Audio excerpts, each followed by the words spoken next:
Alrighty, and welcome back to the channel, everyone. Today I am going to be covering a new video series here that I've been talking about for a long time. I've gotten so many questions over the years. It's at least once a day across all of the various discords and the various other places I've been helping out over these years have asked me about what kinds of games I play, the reasons why I play them, so on and so forth. So this video series is going to be covering everything about a game. I'm going to try and go into as much detail as possible in a concise manner, and it'll go through all of the things that players want to know, all of the things that developers want to know, and just all of the information that is possible to bring it to you guys. So I'm just going to go through and do a brief explanation on each of these different types of categories that I'm going to be bringing to you, and then as well as my own personal,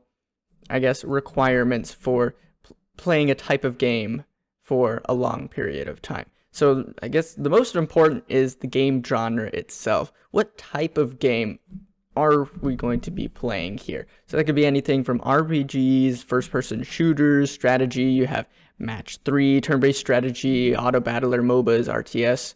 The list just goes on and on. There's a good probably 30 or so categories in here, and a game can cover multiple of these types of genres. So that's going to be one of the most important things that players look for, is what type of game is it. Then it'll move on into the playstyle type, e.g. whether or not it's going to be multiplayer, co-op, single player, and then within that, whether or not it is a hardcore game, competitive, semi-competitive, maybe semi-casual, casual, or just for fun. Because people play all of these types of categories, and oftentimes when they pick a game, they think it'll be one category, but it ends up being another category, and that could be kind of problematic sometimes as time goes on. So another important aspect which I've included in here is the community. So whether or not the game has a good community means a whole lot to me, and that means a whole lot to a lot of other people as well. Just because games have shifted in the way they interact and reach other people, and so this is going to be a whole entirely other series where I'm going to talk about the behind the scenes of games. And yeah, so in that community, the very most important thing in there is whether or not it has a Discord server for that game. That is far more important than whether or not it has forums, a wiki, so any sort of social media. But those are going to be the other types that I'll cover in this series.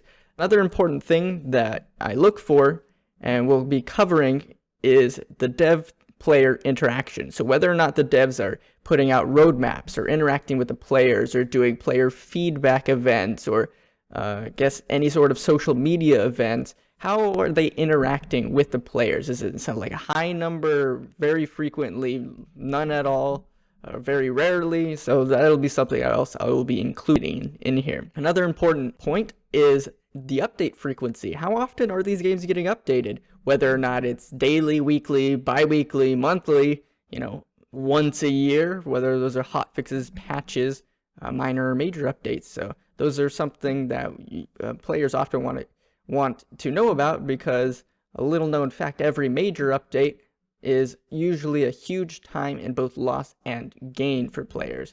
And I'll talk more about that in another video.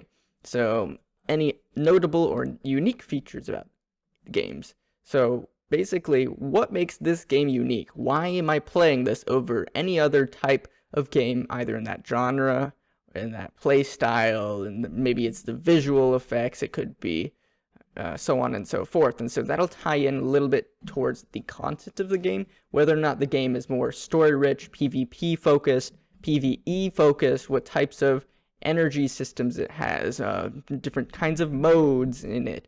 So that'll all be something I'll talk about. And this is a make it or break it category for a lot of people, is the game's money status. So I have categorized this from personal experience into several different types. You have entirely free to play, which is you can play a game without spending anything, without needing to spend anything to either progress, to move ahead, or to unlock any sort of in-game benefits other than you want to help a developer as an option. So for example, if you want to help them pay for their coffee, and then you could pay for their coffee and that's it. No other in-game purchases necessary. That is entirely free to play. You have premium, which is a one-time purchase. This is actually one of my preferred methods for games, because when I buy a game, I want to be able to buy the complete and entire game. I don't want to have to worry about future updates. I don't want to have to worry about anything else, and it is a way to support the devs for an awesome game. Then you also have what I call free-to-play plus, which can only be entirely free-to-play if you have been actively playing from the beginning, or you are super casual. This happens a lot in games where they say, oh, the game is free to play. But when you think about the phrase free to play, it is exactly that. It is free to play, but it doesn't necessarily mean that it is something that is not expected to be spending money on. And so in that aspect, it could be lauded as free to play, but it is not actually free to play in order for advancements and effects. So in that case, I call that free to play plus. Then you also have pay to win plus, which is when it's pay to win, but only for competitive or ranked modes. And that can be okay depending on the game and how heavy the interaction is within it. Usually in those types of games, you could choose whether or not you want to play ranked or competitive modes in it, if it also has a more free-to-play aspect side towards it. So then you also have pay to win, which requires, for me, I classify that as it requires more money than you'd earn from the time spent than if you had spent that time working. So if I'm going to be playing a game and I am giving it my time, my energy, my efforts towards this game, if I am going to be spending money on the game and it's going to be more money than I would be spending as if I was to have been working, then in that case, it is no longer worth it for me to play, because I am now paying them to win in whatever sort of content it may be. And it also, in these types of games, it is also a little bit more advanced, and the range of which you could be paying and gaining in-game benefits varies greatly. So that's why I'm just going to classify this as pay to win, and then I will maybe mark it as whether or not it's a high paying to win, a low pay to win, etc. And then the final category in the money status is pay to progress. Whether or not it is you have to physically pay money in order to progress within the game. And so sometimes it could be one of these categories and a little bit of another, but I feel it's a fairly good scale I have here. And so hopefully that should cover pretty much all of the games that I have come across. So the other aspect is going to be the monetization of the game. The game companies and these game developers do need to make money. That is a recognized fact. How much money they're going to be making off of it depends entirely upon several varying factors, which of course I am going to talk about in another video. For the purpose of this video, the monetization will be whether or not you're paying extreme amounts of money, maybe just normal amounts of money, some money, minimal, or none at all. So that is going to be a very important topic that I will be bringing in this series. Another one is the ads, because oh my goodness, I hate advertisements. It doesn't matter where it is, how they're bringing it to me, what it is for. I do not like ads. Nobody likes ads. Unfortunately, it is a large part of games and their monetization strategies in order to generate income and revenue. So for that, I recognize and understand that, and to that point, it should be some degree of tolerance for it, but at the same time, I would greatly prefer not to have any sort of ads whatsoever. So in this, I classify games based on the length of the ads that you will come across in a normal day's amount of playing, all the way from completely unplayable, from being able to skip every single ad if you choose, 30 minutes plus, 20 minutes, 10, 15, 5, whatever, all the way down to absolutely zero ads, which is, of course, my preferred and hopefully everyone else's preferred game choice. Then it'll be on to the Dailies time, which I'm putting down here as the time spent to complete the bare minimum of investments or quests. Whatever sort of game it is, generally it has some sort of daily progress that you do in order to form habits so that you may continue coming back and play their game.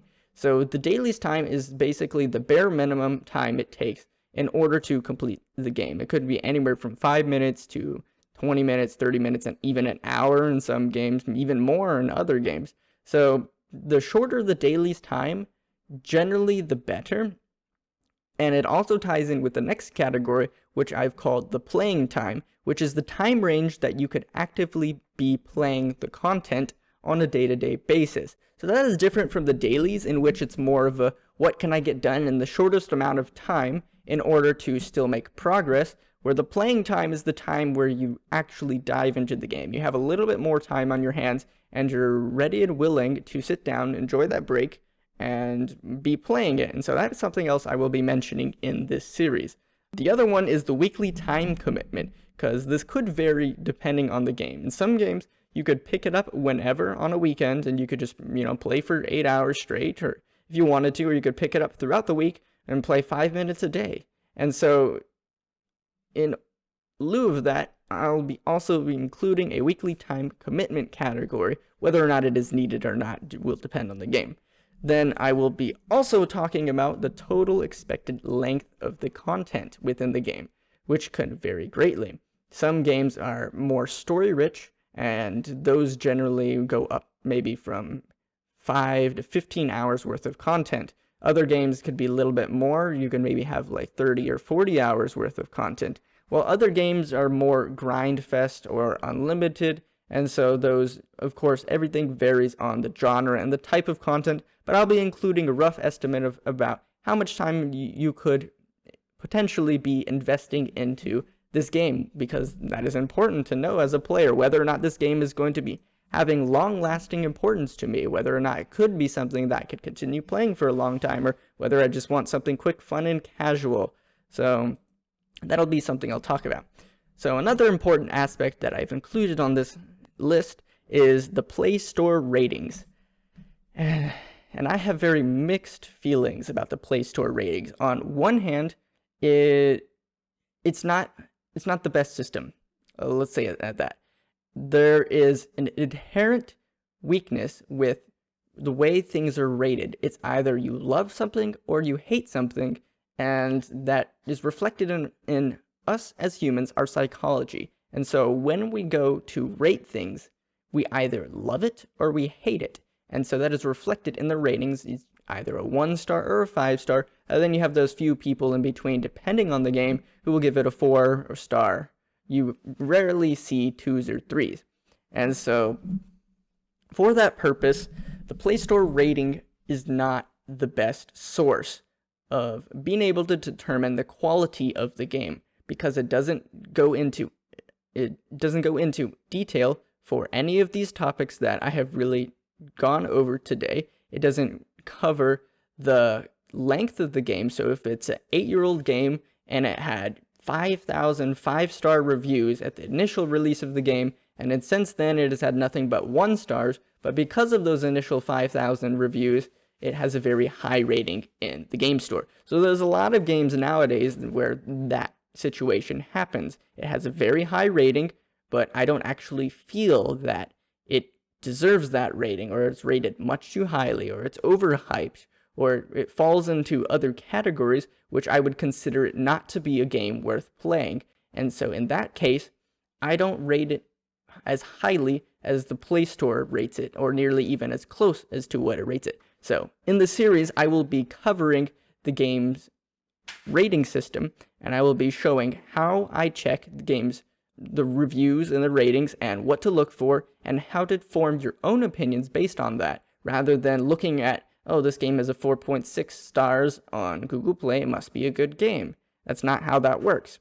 So that will be in my personal rating, which I will generally end most of these videos with. Maybe I will instead include it at the very beginning. It just depends on how much of your time you're willing to give me. So in order to answer this question, what is my personal rating? Because that's probably my number one asked question that I get as a streamer and as a person who helps create these game guides for many years. I've been doing this since high school. I remember the good old days of Game Facts where you log in, write your ACS codes, whatever, or writing everything down by hand, taking pictures and uploading it.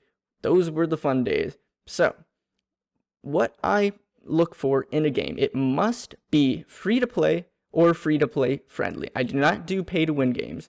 I do not do anything that is pay to advance, pay to progress, or anything. Those kinds of games I stay away for unless it has redeeming quality features.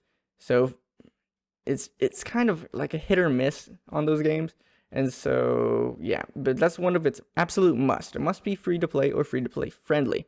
It also, for me, must have some sort of tactics, strategy, and mechanics. And so there's a lot of reasons for this. It has to do with my history of games and with the progression of games throughout time and throughout history, especially with regards to the mobile market.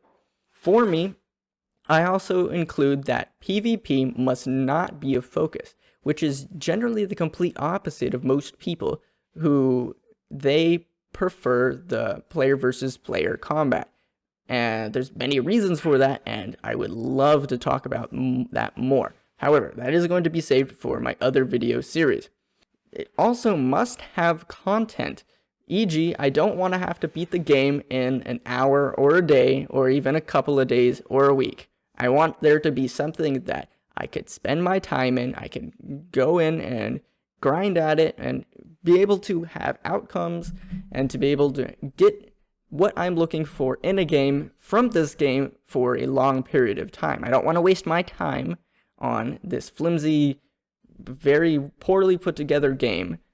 And so that is something I look for, something that has content. It'll give me something to look forward to, something to produce guides for, to interact with the community, to continue making all of these suggestions, bug fixes, whatever I do when I work with these developers for their games. It's something I want to be able to stick around for a while.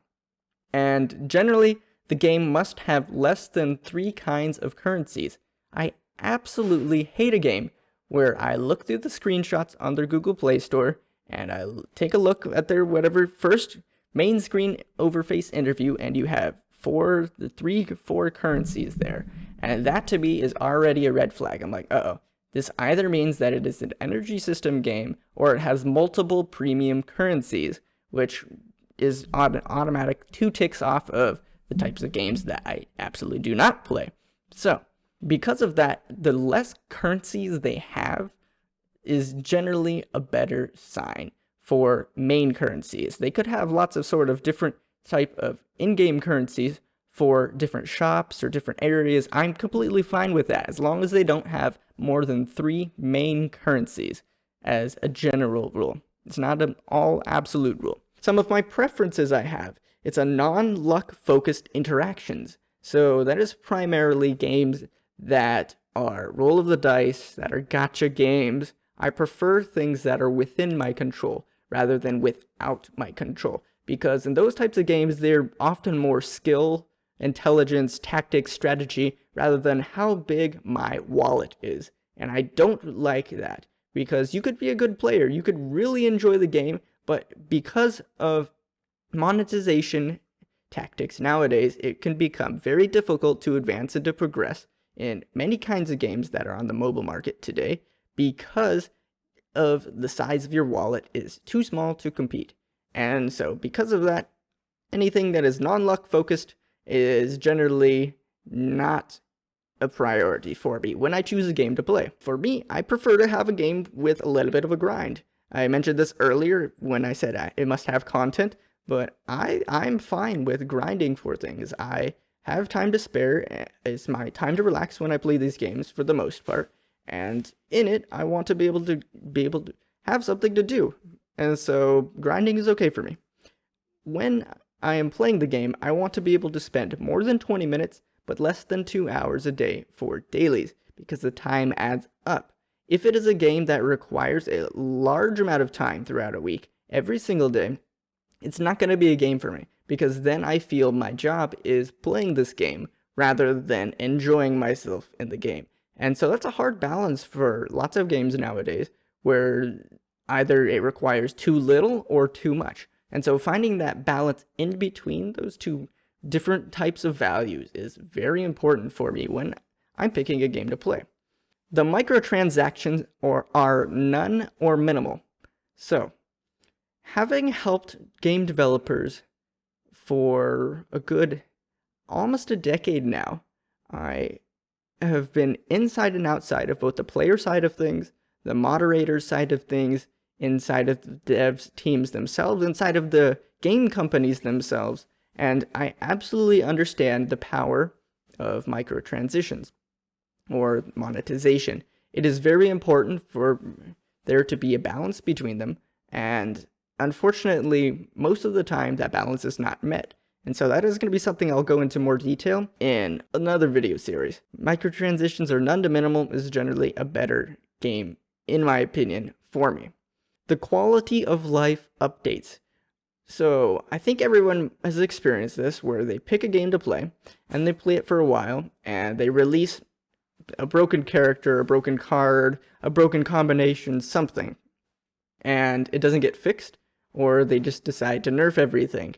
And so the quality of life updates, where players in the community are like, hey, we want to see this, and the devs are like, okay, we're gonna give you this. That is something I love to see in a game. It means the devs and the players are in tune with each other, that the devs are willing to compromise, and in return the players are rewarded. That makes the game experience much more appealing, much more enticing to me, and so that's something I generally prefer.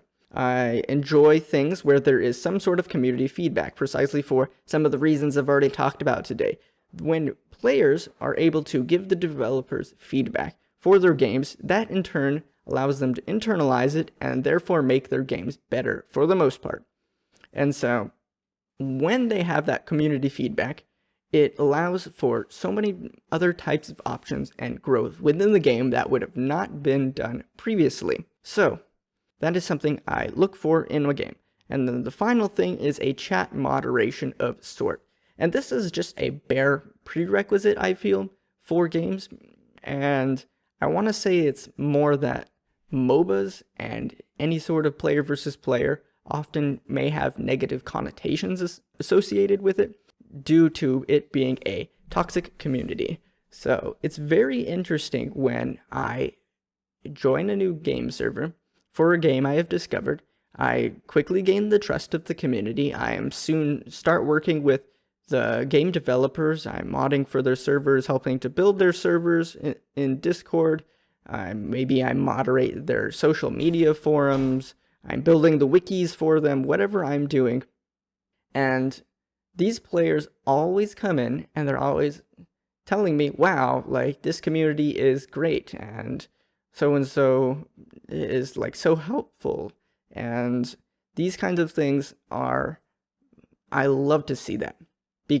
But at the same time, it's disheartening because it means that they have come to expect from communities the worst of them, that their experiences with games, which have been a huge part of my life, and it has been, I guess, an absolute joy for me to be a part of these games. But for them, it is the complete opposite, where they're faced with toxic people, with communities which are unwilling to help, unwilling to be a normal human being, I guess, in other words, where they're so engrossed with becoming these online personas of saying whatever they want, however they want, in whatever manner they want. And it becomes ingrained in people, and they accept it as a societal norm. And so that bothers me deeply. And so if you have a bare minimum of a chat moderation within any game, a Discord server, anything, it really, really helps to tone down and, I guess, set the stage for the success that it deserves, for it to become a great and amazing community, which we all deserve, and which the players and the developers could work together to achieve. So, it is in my hopes that in creating this video series, that I will be able to cover games any sort of game, with specialization in mobile games and likely in Steam, because those are the two sources in which I play my games currently. But in bringing this series to you, we'll be able to help you learn to choose games that will fit your choices, that it'll be a way for you to grow and develop your own communities and to be a contributing member of this gaming society here. So yeah, I hope you guys enjoyed this video. I put a lot of thought into it. As you can see, it's probably been quite some time me talking here, but I had a lot to cover and I cut out so much here, and I'll likely add even more types of categories if I come across them. But these are the main ones I have been asked about, that I have been thinking about this new video series for well over a month. I've been planning the script for it for about 2 weeks now, but I just wrote something up in the last 30 minutes or so. I'm like, all right, I'm done thinking about this forever. I just need to write down whatever is in my mind currently, and here you have it. This is it. So I'm super excited to bring this series because I have been seeing so many other people talk about games, and they're like, oh yeah, this is a great game, and this is my new favorite game, or this is a game that I've been looking forward to playing for a long time. And they do a lot of skirting around, and they're like, oh yeah, lots of people have been talking about this game, so let's go ahead and cover it. But they don't truly talk about what makes this game a game, and the reasons for it, and the why behind it, and the why am I going to be investing in it, rather than making the game seem like it's fun and exciting. I don't want that for you guys. I want you guys to be able to make your own decisions, and for me to be a way to help open your eyes and to help be able to determine for yourselves exactly the games you're going to be playing, why you're going to be playing those games, how you're going to be contributing and helping, all sorts of things. I could go on, but we're going to go ahead and cut this video short, and I'd love to hear from you guys. Tell me what you think from this video, and let me know. I'll get back to you as soon as I can, and I will see you all in my next video.